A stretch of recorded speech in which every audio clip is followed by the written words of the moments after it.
40 years on this bench have shown me a great deal.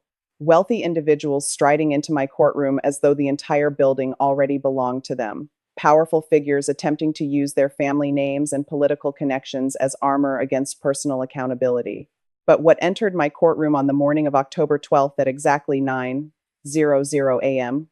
was something I had genuinely never encountered in all my decades of judicial service. A 28-year-old man who had systematically defrauded a 6-year-old widow of her entire life savings and who now stood before me with his arms crossed and a smirk on his face that communicated his full expectation of walking right back out the exact same way he had come in. And somewhere in the back of that crowded courtroom, seated quietly in the final row, was his father, a man who carried an immense political title, an unassailable public reputation, and the executive control of this city's administration.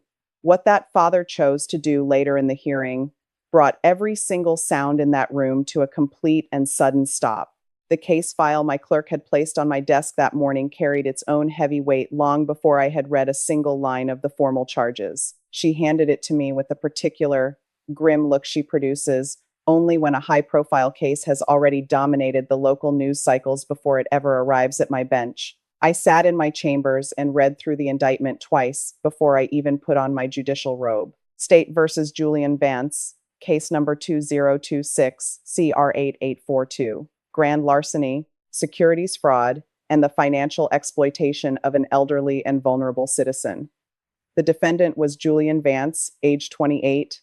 The victim was Evelyn Higgins, age 76, a widow of a fallen city fire captain, a retired elementary school nurse who had spent her life caring for children, a grandmother of 5, a woman who had spent decades serving this community so that people like Julian Vance could live in a safe, prosperous city where the rule of law is supposed to actually mean something.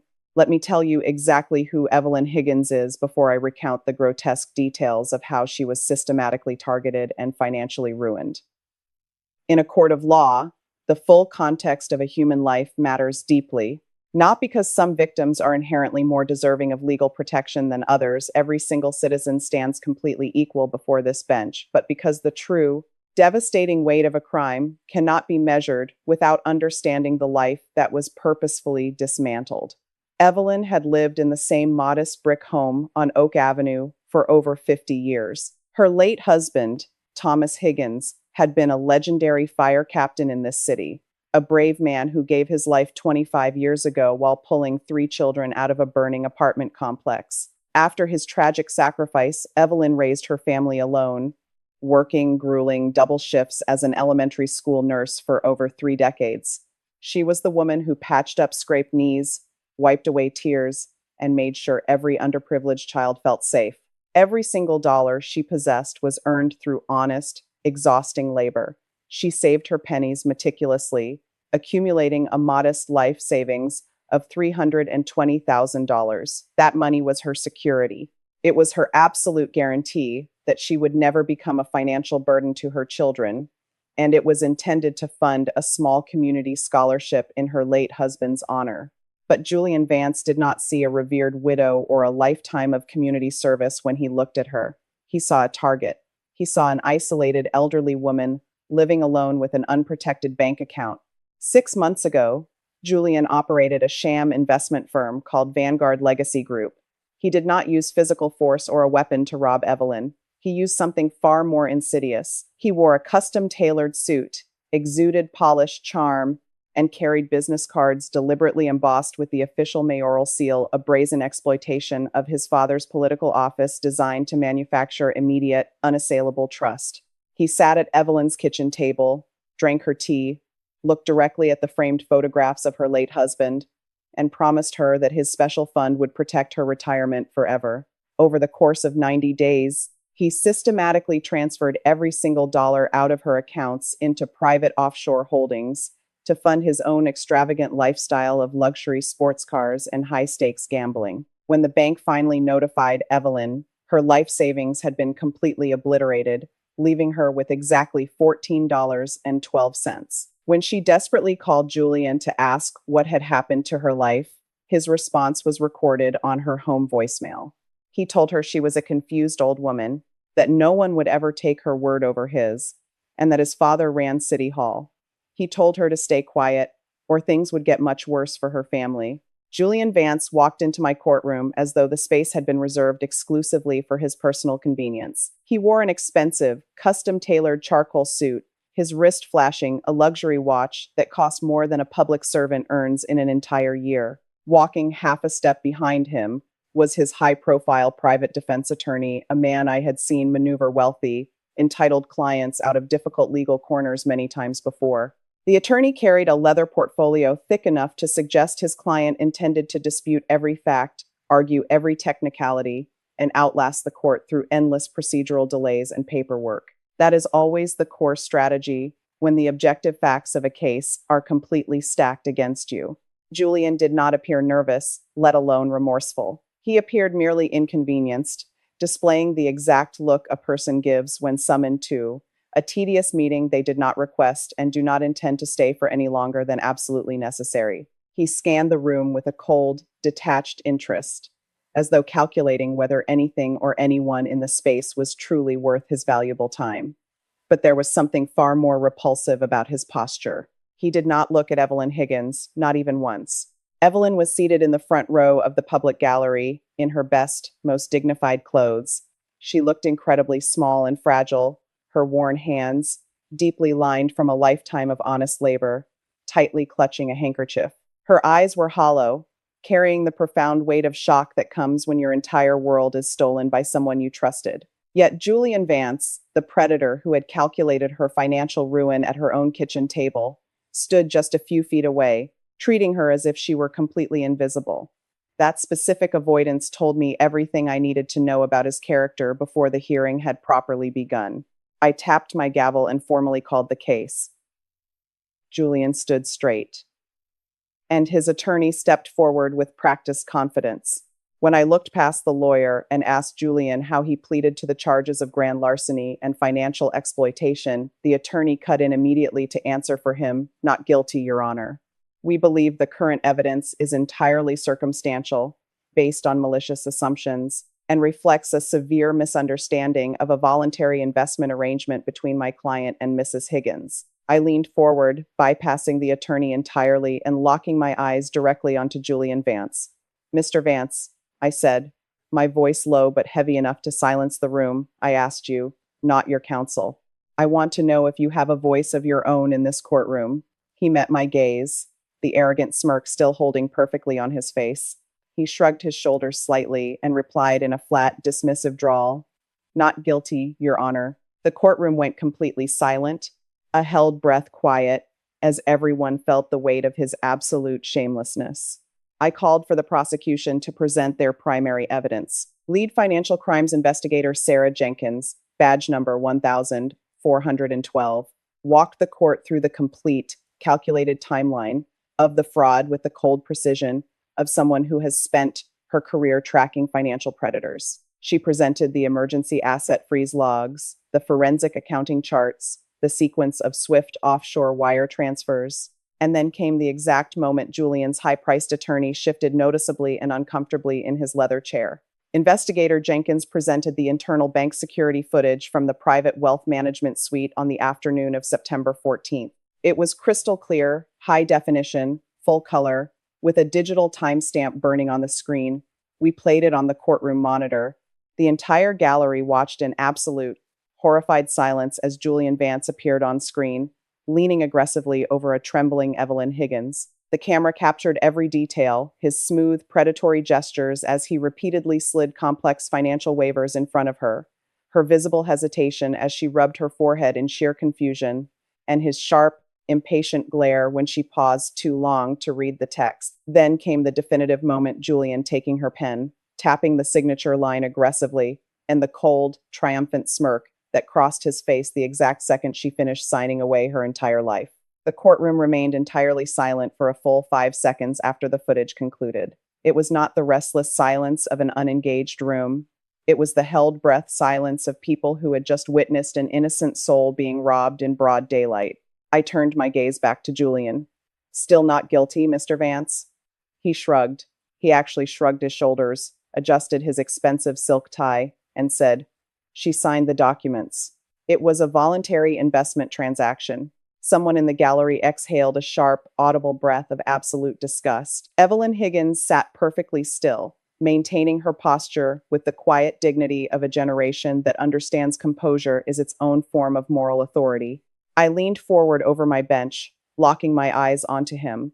"Mr. Vance," I said, my voice cutting through the room, "I have occupied this bench for 4 decades. I have seen defendants construct elaborate lies with considerable skill. What I just watched on that screen was not a business transaction. It was the execution of a trap. You picked your target, you engineered a deliberate deception, you made a conscious choice to strip a widow of her security. So, I am going to ask you one more time. Would you like to reconsider your characterization of what happened to Mrs. Higgins?" His attorney placed a firm, warning hand on Julian's arm. Julian aggressively pulled his arm away. And then he said something that dropped the temperature in that courtroom by 10 degrees. "Your Honor," he said, his voice steady, loud, and entirely flat, as though explaining something basic to someone slow. "My father has served this city for over a decade. He is the mayor. I think it is fair to say I understand how asset management works, and I understand what constitutes a valid contract. That woman signed the papers." I moved on. "The fact that I am even standing here today is a political embarrassment." The gallery did not gasp at his words. Instead, it went quiet in a way that is considerably louder than gasping. A heavy, suffocating silence descended upon the room as the sheer audacity of Julian Vance's systemic threat hung in the air. I slowly removed my glasses and placed them flat on the wooden bench before me. Anyone familiar with my courtroom understands exactly what that physical gesture means. It is the quiet before the storm. "A political embarrassment," I repeated, letting my voice echo off the high stone walls. "Mr. Vance, do you have any cognitive understanding of who Evelyn Higgins actually is?" He glanced at Evelyn for the very first time since entering the room, a single, dismissive, fleeting look that lasted less than a second. "No," he replied coldly. I stood up from my high-backed chair on the bench. I stepped down from the elevated platform, walking directly to the front of the room until I was standing only feet away from the defense table. "Mrs. Higgins," I said, softening my tone, "would you please stand?" She rose slowly, with the careful, fragile deliberateness of a woman whose body carried the accumulated weight of 76 years of life and a freshly broken heart. She stood straight, smoothing her dress, and looked at me with unshakable dignity. "Mrs. Higgins," I said, "I want you to ignore this man's arrogance. Would you please tell this court who you are?" Evelyn cleared her throat. Her voice was quiet, but it possessed a resonant clarity that carried to every single corner of the silent room. "My name is Evelyn Higgins," she said. "I am the widow of Fire Captain Thomas Higgins, who gave his life saving 3 children in this city 25 years ago. I worked as an elementary school nurse for 34 years, patching up the children of this community. I have 5 grandchildren.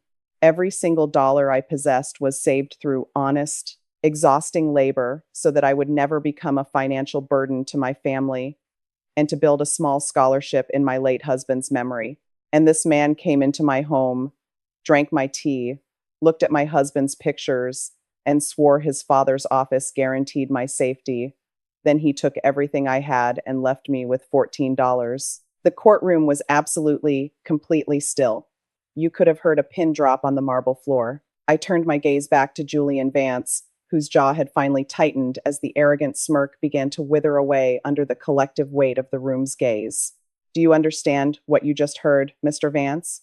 You systematically predated upon a woman who gave her entire life to the service of this city.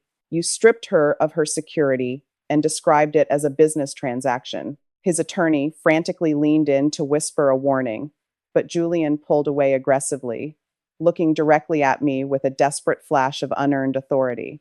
"Your Honor," he said, his voice rising, "my father will be speaking directly with the district attorney's office about this entire case today. I think you should be highly aware of that before you continue." There it was, the definitive line that explained why this case had captured the local headlines. The ultimate arrogance of an entitled child hiding behind a public office. I met his gaze without breaking it for a long, agonizing moment. "Mr. Vance," I said, Are you attempting to inform me that your father's political position will somehow influence how I conduct the rule of law in this courtroom? He held my gaze, his privilege flaring one last time. I am just saying, he knows people. I shifted my eyes past him, looking out directly into the crowded gallery. Mayor Vance, I called out, my voice booming across the room, would you please come forward? The entire room turned around in absolute shock. In the very last row, a man stood up. The man who stood up from the very back row of the gallery was Mayor Raymond Vance. He was a man whose face was plastered on billboards across the city, a face synonymous with political power, civic pride, and a decade of public administration. But as he stepped out into the center aisle and began walking toward the front of the courtroom, he wore no mayoral pins, no official armor, and no look of political defiance. He was dressed in a plain, ordinary button-down shirt and simple slacks. And the expression anchoring his face was not anger, nor was it the protective fury of a powerful father coming to rescue his entitled offspring. It was something infinitely heavier to carry. It was pure, unadulterated grief. Julian turned around slowly to watch his father approach the defense table. In the span of approximately 2 seconds, Julian's face cycled through 3 distinct emotions. First came absolute confusion. He had no idea his father had been sitting in the public gallery from the very beginning of the hearing. Then came a fleeting, desperate flicker of relief, assuming the arrival of the city's highest executive meant an immediate end to his judicial nightmare. But finally, as he read the devastating coldness written across his father's features, that relief mutated into a raw, paralyzing fear. "Dad," Julian whispered, his voice suddenly losing its arrogant edge. "What are you doing here? Tell him who we are." Mayor Vance raised a single trembling hand. Julian stopped speaking instantly, his mouth still hanging open. The silence in the room was deafening. Every eye in the gallery, every camera lens from the local news, and every member of the court staff was fixed entirely on the mayor as he came to a stop directly behind the defense table, standing perfectly at attention. "Mayor Vance," I said, leaning over my bench, breaking the silence, "thank you for stepping forward. I understand this is an extraordinarily difficult moment for you. Your son has informed this court on multiple occasions that your political position, your office, and your relationships will directly influence the outcome of this hearing. I want to give you the opportunity to address that claim directly before this court moves to a verdict." The mayor stood in absolute stillness for a long moment, swallowing hard. When he financially spoke, his voice was steady, but I could hear the immense emotional cost required to maintain that composure. "Your Honor," he said, looking straight ahead, refusing to look at his son, "my son is wrong. He has always been completely wrong about that. I have spent 35 years working my way up through public service in this city. I have signed policies that held corrupt officials accountable, and I have spent my entire career building a single unshakable foundation that absolutely no one is above the law. And that includes my family. That includes my own blood." He paused, his chest heaving slightly, before turning his eyes to Julian. "And that most certainly includes you, Julian." Mayor Vance looked from his trembling son back up to my bench, his shoulders squared with the rigid posture of a man who had chosen honor over the instinctive desire to protect his own blood. "I watched that bank security footage early this morning before I came here, Your Honor," he continued, his voice cracking slightly on the words before he pulled it back with fierce, painful discipline. "I read the forensic accounting report. I saw the calculated precision with which my son systematically emptied Mrs. Higgins' retirement accounts while sitting at her own kitchen table. And I am standing here today, not as the mayor of this city, and not as an executive seeking a political compromise. I am here as a broken father who failed to teach his son the most critical lesson of accountability, that a public title, whether it is mine or merely the reflection of mine, is never a shield against consequences. It is an absolute responsibility to uphold them." He paused, taking a slow, deep breath that seemed to pull every remaining molecule of oxygen out of the crowded courtroom. "Therefore, Judge Boyd, I am asking you to give this man the full, unmitigated weight of what the law provides. Do not reduce a single charge because of my political name. Do not adjust a single day of his sentence because of my decades of public service to this administration. Thomas Higgins gave his life to protect the citizens of this city, and his widow spent over 30 years nursing our underprivileged children back to health. My son stripped her of her dignity, her security, and her peace for the sake of his own vanity. That behavior deserves a real, unyielding consequence. If anything, Your Honor, I am asking you to be harder on him than you would otherwise be to any ordinary citizen, because he needs to understand that my office was never his to weaponize, and today is the day he finally learns who he is, when the scaffolding of privilege is completely removed.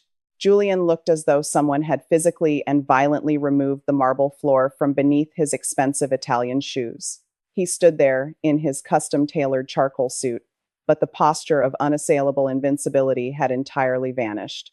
For the first time in his 28 years of life, the systemic safety net had failed him. The name, the high-level political connections, the absolute assumption that rules were merely suggestions reserved for lesser people, all of it evaporated in a single, devastating heartbeat. He turned toward his father, his chest heaving, his face entirely drained of color, and his voice shrank to a desperate, childlike whisper. "Dad, please, you can't do this to me. Tell him to stop." Mayor Vance looked at his son, his eyes swimming with a profound, quiet sorrow that no judicial sentence could ever replicate, and said simply, "Julian, be quiet.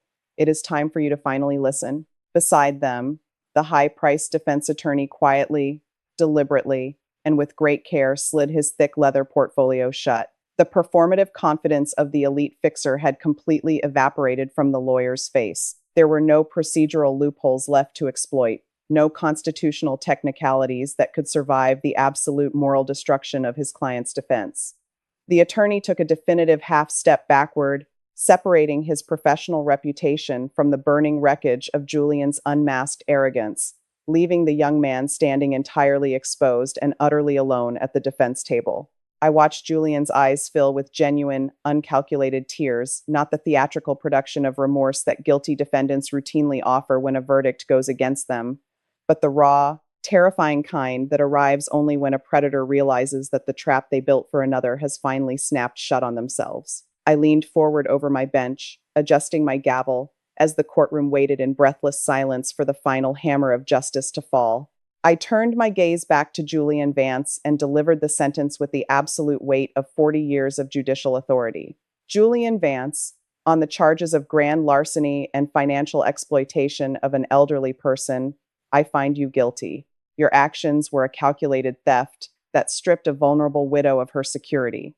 This court orders 180 days in the county correctional facility, suspended pending full compliance with the following conditions. You will complete 300 hours of community service at the Senior Community Center where Evelyn Higgins volunteers. You will not sit behind a desk. You will scrub floors, deliver meals, and assist these seniors with whatever they require. You will listen to their stories and carry their equipment. You will complete 1 full year of counseling, reviewed by this court. You will compose a formal letter of apology to Mrs. Higgins to be read aloud in this courtroom, and you will speak to incoming city interns about privilege, accountability, and what becomes of a person who believes their family name places them beyond the reach of consequence. Your father will arrange it. Julian stared at the floor, genuine tears finally cutting tracks through his composure. The scaffolding of privilege had come down completely. "Mr. Vance," I said, "look at me." He looked up. "You walked into this courtroom believing a name would protect you.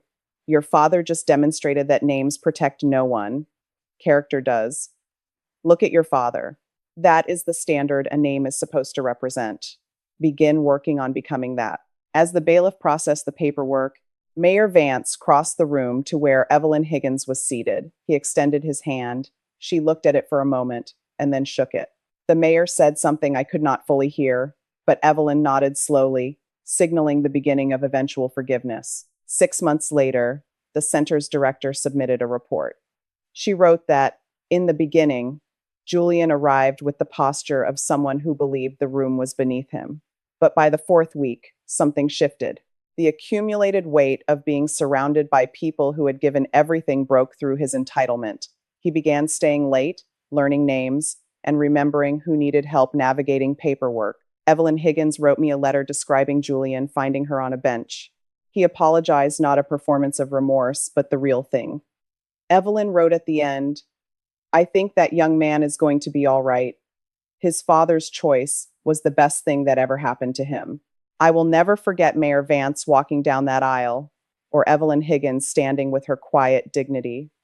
It reminds me why I continue to put this robe on every morning. My father came to this country with nothing and worked construction. He used to say that the law is the great equalizer, the one place where a man with no resources and a man with every advantage stand on the exact same ground. The most powerful force in any courtroom is not the gavel, it is character. It is the choice every person makes about who they intend to be when the moment arrives that genuinely tests them. Evelyn Higgins had that character, Mayor Raymond Vance had that character. And Julian Vance, I believe, is learning it late and painfully, but learning it nonetheless. In my experience, that is enough. In my experience, that is everything.